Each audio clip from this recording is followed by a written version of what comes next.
West Indies की team आ गई और वेस्ट इंडीज़ की टीम का पर्सनली मैं सबसे ज़्यादा इंतज़ार कर रहा था कि यार इनकी टीम देखने वाली होगी। और जो इन्होंने लड़के दिए हैं, सुनील नारायण की खबर पहले ही आ गई थी कि उन्होंने दस्तबरदारी का ऐलान कर दिया, उनका कोई प्रोग्राम नहीं है वेस्ट इंडीज़ की तरफ से वर्ल्ड कप खेलने का। और उसके बाद ज़्यादा टीम में कुछ चेंजेस बचती नहीं थी, बस एक सरप्राइज एंट्री आप उसको कह सकते हैं, शमार जोसेफ, जो अभी तक इंटरनेशनल T20 कोई खेले नहीं है, लेकिन उनकी एंट्री मुझे लगता है एज ए इम्पैक्ट प्लेयर आप कह सकते हैं, क्योंकि फास्ट बॉलिंग डिपार्टमेंट जो है वेस्ट इंडीज़ का, उस इस स्क्वाड की अगर बात करूं तो सिर्फ आपको डेथ बॉलिंग इनकी थोड़ी सी हल्की सी फीकी लगती हुई नज़र आ रही है। लेकिन बैटिंग की बात करें तो भाई एकदम कड़क बैटिंग लाइनअप है इनकी, ताबड़तोड़ बैटिंग लाइनअप है। और जिस तरीके की हमेशा वेस्ट इंडीज़ T20 में करता आ रहा है कि दो प्लेयर्स खड़े होते हैं तो मैच ख़त्म करते हैं। 2012 आपको 16 का वर्ल्ड कप याद होगा, जहां वेस्ट इंडीज़ दोनों टाइम फाते रहा था इसी वर्ल्ड कप में। और वो कंडीशंस अगर आप देखेंगे तो वो आपको सब कॉन्टिनेंट की कंडीशंस में जीते थे। तो वेस्ट इंडीज़ के लिए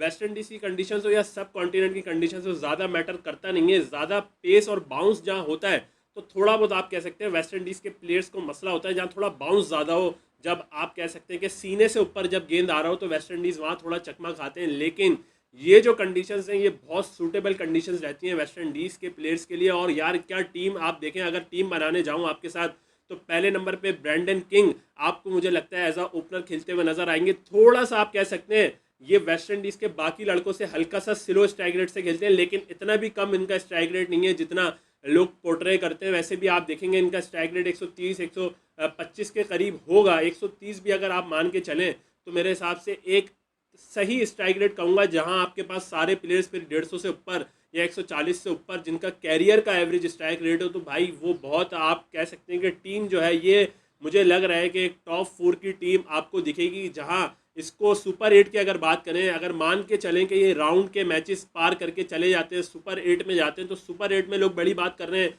किसी को अभी तक मुझे लगता है कि टूर्नामेंट का शेड्यूल ही नहीं पता है कि भाई टूर्नामेंट इस दफ़ा अरेंज कैसे हो रहा है। सुपर 8 तक मैं आपको बताता चलूँ, जो मुझे पता है उसमें आप देखेंगे कि सुपर 8 अगर ऐसे ही चलता है, सारी बड़ी बड़ी टीम्स राउंड के मैचेस से क्वालिफाई करती हैं, तो आपको पहले नंबर पे इस ग्रुप की अगर बात करें, जो सुपर 8 का पहला ग्रुप होगा, उसमें आपको इंडिया दिखेगा, ऑस्ट्रेलिया दिखेगा और वेस्ट इंडीज़ दिखेगा। और एक टीम आपको दिख सकती है, अगर बांग्लादेश श्रीलंका में से जो क्वालिफाई करेगा वो आपको टीम दिखेगी। तो आप पोजीशन किसी की कोई भी हो ग्रुप मैचेस की अगर मैं बात करूं, जो राउंड के मैचेस ग्रुप मैचेस होने वाले हैं जिसमें 5-5 टीम्स हैं, उसमें अगर इंडिया पहले पे फिनिश करे या दूसरे पे फिनिश करे, लेकिन इंडिया जो सुपर 8 में जाएगा वो ग्रुप 1 में ही जाएगा। इसका मतलब ये है कि पोजीशन से फ़र्क नहीं पड़ रहा है। तो लोगों को ये बात समझने की ज़रूरत है कि माइकल वॉन ने जो बात की थी, उन्होंने जो टीम्स दी थी, उन्होंने कोई गलत टीम्स नहीं दी थी, उन्होंने अपने हिसाब से टीम्स दी, उन्होंने इंडिया पाकिस्तान को नहीं रखा। उनकी ओपिनियन की रिस्पेक्ट करते हैं, लेकिन लोग बोल रहे हैं कि एक टीम से ये टीम आ ही नहीं सकती, वो गलत बात है। उन्होंने बिल्कुल सही ग्रुप आपको पेश किए जिसमें India, West Indies, Australia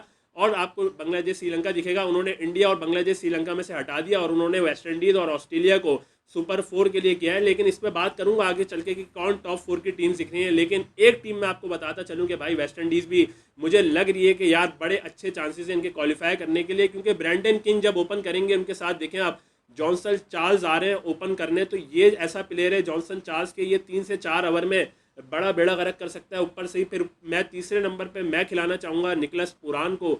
Nicholas पुरान तीसरे पे खेलें, चौथे पे खेल लें आप, इनका कोई भी एक्यूमुलेटर आप खिला सकते हैं। अगर आपको थोड़ा सा बीच में कोई होल्डिंग वाला प्लेयर चाहिए जिसे आप कहते हैं कि यार इनिंग को चला सके, तो उसमें मुझे लगता है कि शाय होप और आप रॉस्टन चेज जो ऑफ स्पिन भी प्रोवाइड कर देंगे वेस्ट इंडीज़ को, तो ये बड़ा इनके लिए अच्छा साइन हो सकता है। अगर रॉस्टन चेज मिडिल में आके खेलते हैं तो उनको एक बॉलिंग ऑप्शन ऑफ स्पिनर के तौर पे मिलेगा। तो ये रॉस्टन चेज चौथे नंबर पे अगर खेलने, या शाय होप खेलने अगर रॉस्टन चेज नहीं खेलते, लेकिन 5वां 6ठा 7वां नंबर ये बहुत डेंजरस बैटिंग लाइनअप होने वाली है। अगर आप देखेंगे शिमरन हेटमायर, रवमन पॉल, 7वें पे एंड्रे रसल। और एंड्रे रसल जिस तरह मैं कहूँगा कि यार फॉर्म ऑफ दी, आप कह सकते हैं कि लाइफ में अपने प्राइम जो कभी आप एंड्रे रसल का देखा करते थे with the bat with the ball, और इस आईपीएल में आपको एंड्रे रसल ने जिस तरीके की परफॉर्मेंस दी है और ये वेस्ट इंडीज़ के लिए वर्ल्ड कप में कैरी करते हैं, तो यार बहुत बड़ा प्लस होगा ये वेस्ट इंडीज़ के लिए। और लोग डरेंगे वेस्ट इंडीज़ की टीम से जब एंड्रे रसल 7वें पे बैटिंग करने आएंगे और 4 ओवर अपनी बॉलिंग से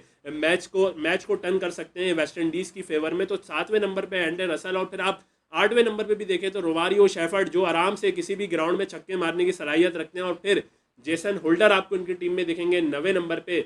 और 10वें नंबर की बात करूं तो वाइस कैप्टन अज़ारी जोसेफ आपको बॉलिंग में दिखेंगे, और अकील हुसैन मुझे लगता है बैटिंग में इनसे ऊपर आएंगे। तो अकील हुसैन 11वें पे कर लें या 11वें पे अज़ारी जोसेफ कर लें, 10वें पे अकील हुसैन कर लें, तो यार 10 तक बैटिंग है भाई। अकील हुसैन भी खड़े खड़े छक्के मारता है। तो ये जो बैटिंग लाइनअप है, मुझे लगता नहीं है कि इससे ज़्यादा बैटिंग डेप्थ किसी भी वर्ल्ड कप की टीम में इस दफ़ा होने वाली है। और ये आपको एक शानदार टीम दिखेगी अगर ये डेथ बॉलिंग के अपने मसले सुलझा लेते हैं। मतलब अज़ारी जोसेफ अपनी बॉलिंग की लाइन और लेंथ और डेथ बॉलिंग अच्छी कर लेते हैं, रोमारियो शेफर्ड अपनी लाइन और लेंथ डेथ बॉलिंग अच्छी कर लेते हैं, एंड्रे रसल करते हुए आ रहे हैं, और जैसन होल्डर, तो यार ये जो है एक कंप्लीट टीम होने वाली है। इससे अच्छी टीम मुझे नहीं लगता कि फिर आपको इस वर्ल्ड कप में देखने को मिलेगी। बस ये वेस्ट इंडीज़ का जो मसला रहता है, अगर ये यूनिटी के साथ खेल गए, अगर इन्होंने माइंड बना लिया कि भाई सब जाएं भाड़ में, सिर्फ वर्ल्ड कप जीतना हमारा गोल है, फिर आगे जो होगा, इनके बोर्ड में भी आपको पता है कि बड़े मसले मसाइल चलते रहते हैं, लेकिन अगर ये एक चीज़ ठान लें कि वर्ल्ड कप जीतना है, तो मुझे नहीं लगता कि इनको इस टीम को वर्ल्ड कप जीतने से कोई रोक सकता है। तो ये बहुत शानदार टीम मुझे नज़र आ रही है, और मेरे हिसाब से एक टॉप 4 कंटेंडर आप कह सकते हैं, या टॉप 4 में जाने वाली टीम जो है वो वेस्ट इंडीज़ आपको इस वर्ल्ड कप में नज़र आएगी। तो अब आपके साथ बाकी स्क्वाड एनालिसिस के साथ भी मिलते रहेंगे जब जब टाइम मिलता रहा, और आपके साथ IPL के पोस्ट मैच पे भी मिलेंगे। जब तक दीजिए इजाज़त और देखते रहिए द क्रिकेट डगआउट। अल्लाह हाफिज़।